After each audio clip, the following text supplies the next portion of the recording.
રમૂજી પ્રસંગથી જ શરૂઆત કરું છું કે થોડા સમય પહેલાં પ્રજ્ઞેશભાઈ એવું થયું કે અમારા ઘરે એક ઇમરજન્સી સર્જાઈ. હવે ડૉક્ટરના ઘરે ઇમરજન્સી થતી હોય કેવી થાય કે રાત્રે એક વોશરૂમમાંથી પાણીનું લીકેજ શરૂ થઈ ગયું અને એકદમ પાણી વહી જાય. મેં ટ્રાય કરી થોડીક, તો મેં ટ્રાય કરી પછી થોડું ફ્લો વધી ગયો. એટલે કારણ કે આપણને લિવિંગ બોડીમાંથી લીકેજ રિપેર કરવાની ટેવ હોય તો ન થયું. એટલે હવે અડધી રાતે પ્લમ્બર ક્યાં શોધો? અને કમનસીબે આપણે એવા યુગમાં જીવીએ છીએ જે અડધી રાતે ઇમરજન્સીમાં ડૉક્ટર મળી જાય છે, પ્લમ્બર કે ઇલેક્ટ્રિશિયન નથી મળતા.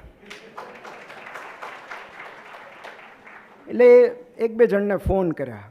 એટલે આપણી પાસે ફોન લિસ્ટમાં ડૉક્ટર્સ કેટલા પ્લમ્બર વધારે હોવા જોઈએ, કારણ કે એ જલ્દી અવેલેબલ નથી હોતા. એટલે એક બે જણને ફોન કર્યા તો કે હું નાઇટ કોલ અટેન્ડ નથી કરતો.